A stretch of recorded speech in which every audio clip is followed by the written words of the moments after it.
Hello, hello, and welcome to Coffee and Headlines, our morning get together live here on Facebook, where we take a look at news from our city, our state, and our country. We take a look at your comments, your questions, your ideas, and we combine all this information together to try to have a better, more connected, more grounded life here in Puerto Vallarta as a community of English speaking locals. It is a pleasure to see you today, as every other day. Today is February 16th. And it is hump day. It is Wednesday.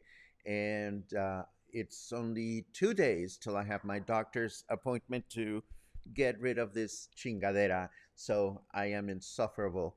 I can't deny it. I just can't wait for it to go away, or at least to have the clarity as to what's going to happen next. So please indulge me, and thank you for letting me vent that out. Now I can take a look at what you're up to. Let's see. Before we do that, as always, we want to welcome everyone or anyone that is new to let us know that you are new here. Just write the word new in your comment and we'll be so happy to give you a nice welcome. Also, if you have something important to say, as always, just add a capital letter Q. Oh, Javier misses my penis plant. Thank you very much, Javier. I miss my penis plant as well. I miss it. But hopefully there might be other penis plants out there in the world, and there might be another penis plant in my future. You never know. Anyhow, I love reading your comments. You guys are so amazing. Anyhow, we have great news, important news, silly news, shady news. We have shady news. We have news about vaccines, news about unhappy. Well, we might as well just go to the news. Is the volume low today, or is it just me? Let's see. Is that better? Let me tickle my. I've been wanting to clean. By the way, I've been wanting to clean the contacts in my mixer, but I cannot do that with only one hand. So hopefully, this is one of the things that I'm going to do once I get this harness out of the way. Anyhow, let's get going with our news and we will take it from there.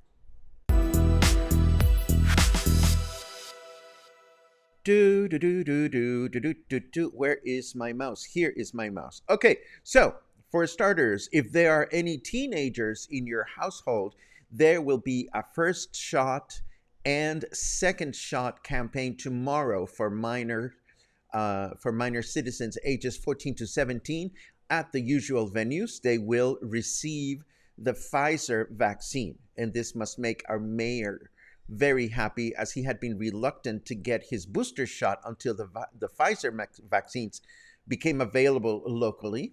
And as usual, if you need to get a first or second dose and you are between the ages of 14 and 17, it will be required for you to present your pre-registration certificate. So the website where you can pre-register is included in the article, which of course we will share in the show notes.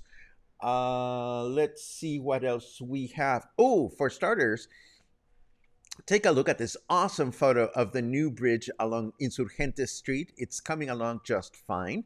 That said, a new delay has been announced, and the authorities now estimate that the expansion, I mean, not the expansion, the completion of the bridge will not come to us until, drumroll, the second half of March, which we've suspected all along. Needless to say, businesses and members of the tourism industry would want this to be ready by Semana Santa, which this year will take place on the second half of April. And who could blame them? We know that Semana Santa traffic is nasty as it is. Now imagine it without the bridge. The bet is still on. Not far from that spot, a new expansion built on the Isla by Oscar's restaurant is ruffling feathers, as they had previously attempted a similar extension. And I'm talking about these suspended um, balconies or walking paths or whatever. They had built some previously, apparently, and they collapsed. Just next to the expansion, of course, is our venerable uh, anthropology museum that is never open. I have a vague memory of visiting it once eons ago, but for the life of me, I cannot even remember what was in it. Have you been inside of that museum? Did you ever get a chance to visit it? Let us know in your comments. More on the Cuale River, Seapal reports that they have completely eliminated raw sewage from the river flow after some of its facilities collapsed last year with the arrival of Hurricane Nora. So the good news is that Seapal is no longer spilling caca water onto the river in case you've been bathing there. The bad news is that Seapal, after affirming they would normalize the water supply in 2 weeks' time a week ago, pulled a number on Pitillal residents yesterday, leaving thousands of them without water from the early hours of the day and without advance notice. The shortage started early in the morning, and they didn't post anything about it until around noontime. No information is available as to whether the service has been restored or if Pitillal is still suffering from water shortages. I certainly hope that is not the case. For the next one, you have to wonder if some people put out news out there just to get others riled up. A few days ago, we mentioned that a blank billboard had been spotted near the airport, and we speculated whether billboards might be coming back to our city. And when I say we, I mean those of us here at Coffee and Headlines, but also a number of journalists and articles that I came across in the past few days.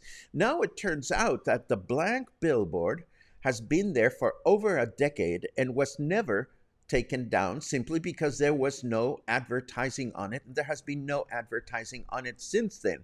And since then, there has been a pending judge ruling that why should they remove it if they're not advertising anything.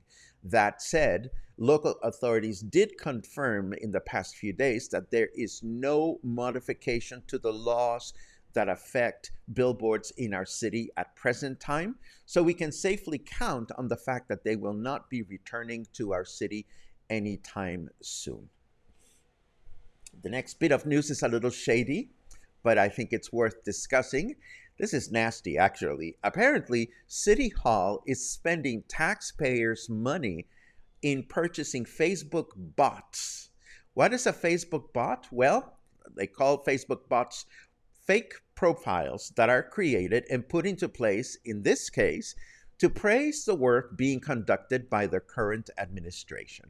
This particular article goes as far as to show a slideshow of local Facebook profiles, all of which were created on the same day, January 20th, and around the same time.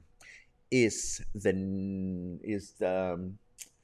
what do you call it? Is the love affair or the honeymoon with our current mayor and his administration over? Well, some folks may seem to think that is the case. The local chamber of Canaco, the National Chamber of Commerce, keeps grumbling to city officials about the removal of ambulant businesses from the Malecon, arguing that they are unpleasant to look at and a bad image for our destination. This, of course, after the Malecon Business Association sent a letter to the current administration about this just last week. So we share it today not because there is any new information on this matter, but rather because this feud doesn't not seem to be going away anytime soon. And speak of the devil, the same organization reported last month that they have not been affected, majorly affected rather, by the current sanitary mandates requiring patrons to show proof of vaccination upon entering bars or nighttime venues. But this does not seem to be the case statewide.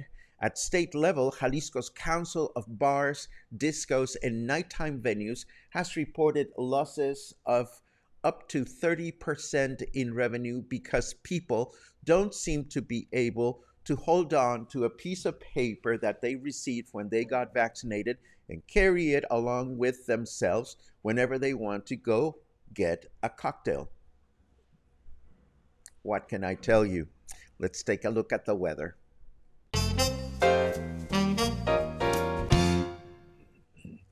Thank you, O merciful Ra, for blessing us with your radiance. I think Ra was the Egypt god of sun.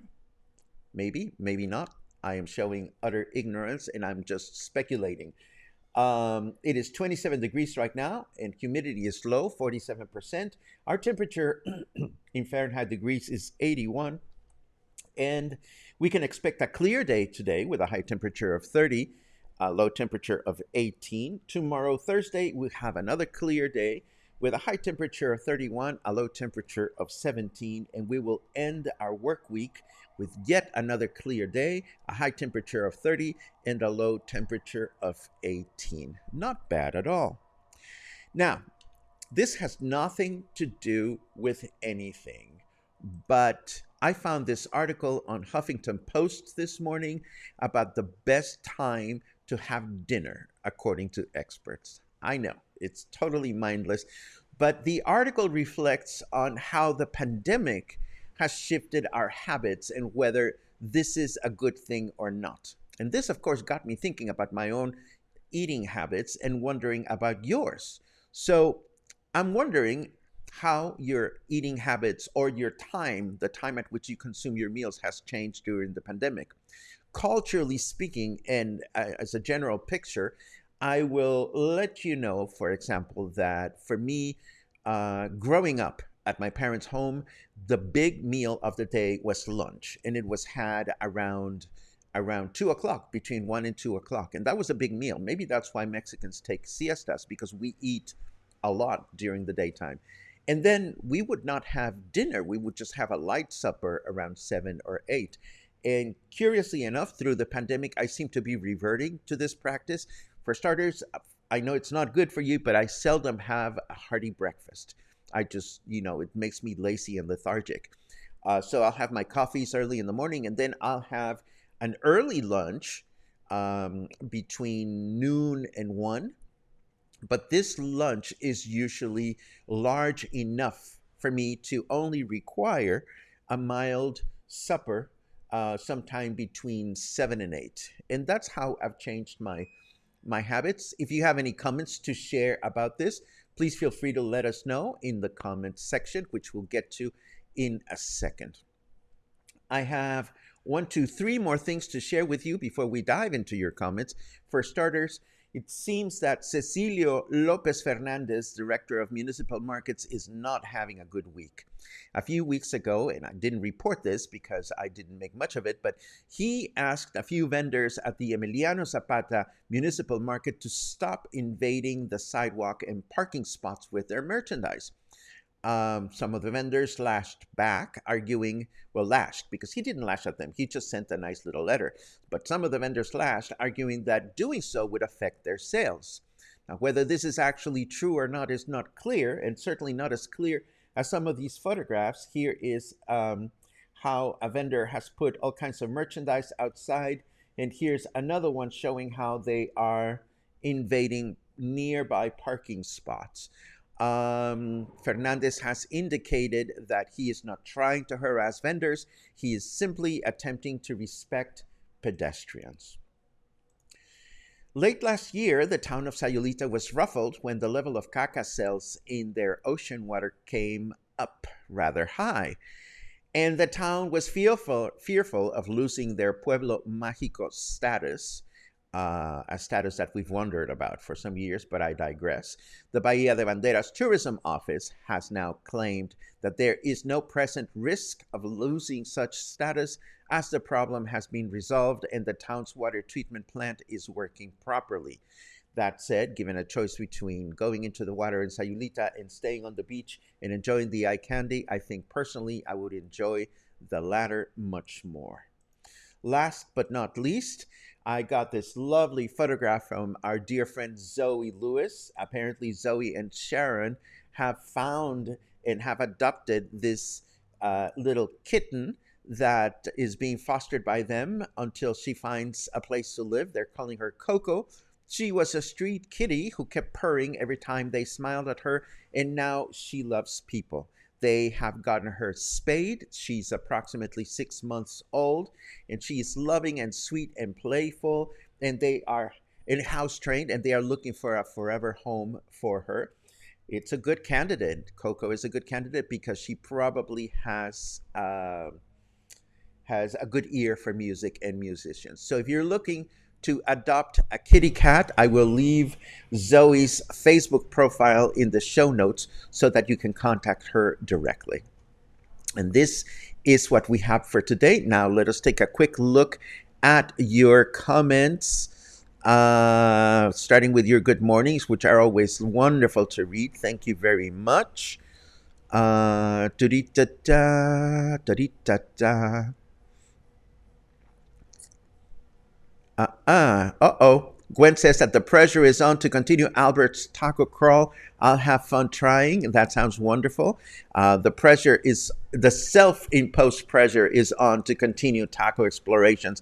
And this is all part of my cabin fever related to my bondage thing that I'm wearing. So I'm so ready to get rid of it. It's disgusting. So I'm counting days, just like Alan is counting days, 20 days to PV. I am counting 2 days to harness off. Hopefully, I'm keeping my fingers crossed. So keep your fingers crossed for me as well. Michael says 2 more days. It seems like a lifetime. I don't know if you're talking about you or me, but for me, it does feel like a lifetime. Let's see. We adjusted the volume. Let's see what else we have. Heather is back in Puerto Vallarta. I hope you enjoyed your time in Canada. Pam. Oh my goodness, who has a birthday? Oh, Dan has a birthday. Oh my goodness, happy birthday, Dan. I hope you have a good one. I hope Kathy will bake something wonderful for you. Let's see what else.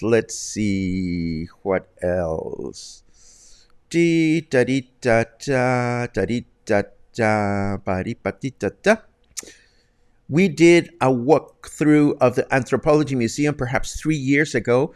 That's amazing. And Heather comments, I have lived a 2-minute walk from the museum on the island for 16 years and have never found it open. I do remember going in once a million years ago when I was still working at Vallarta Lifestyles, but for the life of me, I can't remember if there was any value. Well, I'm sure there was some value in the pieces that they had in there, but I just don't remember it. Sheila thinks it was informative and hopes it opens again. Well, it would be nice if they opened the space or if they would use it for something. Let's see. Scott has seen it as well. Fragments of pottery. Yeah, I vaguely remember that. Good news on the billboards. I agree with you, Ronald. Thank you for your comment.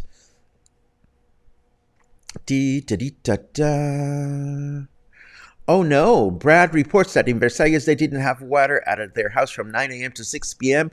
Super happy when it returned. We have many construction projects on our block. Well, it's been tough in Versailles. Versailles is now the new gold mine for many construction companies. And let's see what else. Dee, da, da, da, da. Oh no, Julie reports that the Sepal water turnoff started on Monday and still not a drop. Julie lives in Coapinole, which is part of Pitillal or near Pitillal. I hope your service gets restored soon, dear friend. Christy confirms that Ra is the god of is the sun god. Thank you very much. I was just like hoping that my old brain cells were with me. Oh, I love it. Jenny calls it a noon dinner. I love it. Doug says dinner time has not changed. Uh, Mihal says so much healthier eating your biggest meal at lunch. It's also common in parts of Europe. The only thing that I have changed, I will say, and I can say this because, well, you know, I eat brownies, happy brownies. I now eat my happy brownies later. Because if I have my happy brownie at 7, I'll get the munchies at 9, and then just look at this, look at this. So now I'm having my sleep brownie later around 9 p.m. so that it makes me sleepy and it does not give me the munchies, and it's working just fine. Oh, Scott makes me envious. He's going to Puerto Vallarta for lunch today. That sounds absolutely wonderful. Let's see what else. Kathy chimes in. If you have issues with acid reflux, then eating bigger meals earlier in the day can help.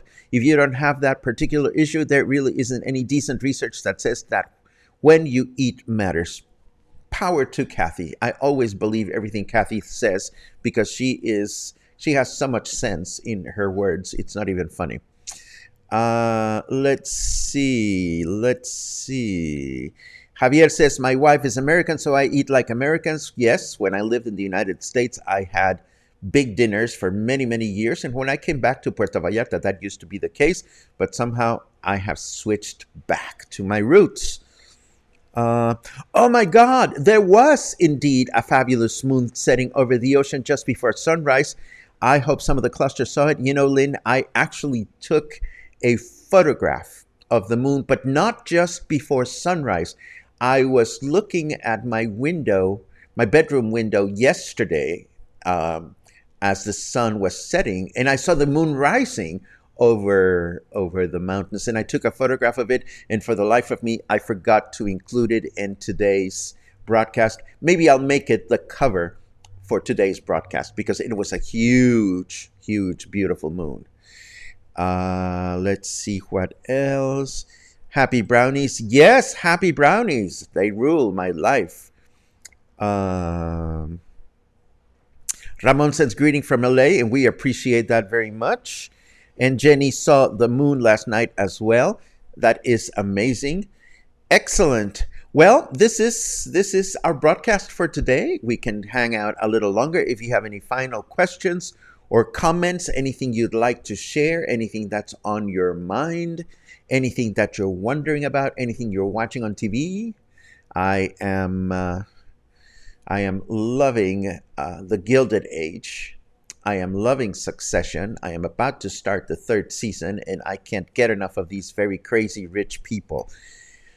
And that's it. That's it. Going once, going twice, and we whip out our little banner, and we thank you for being here.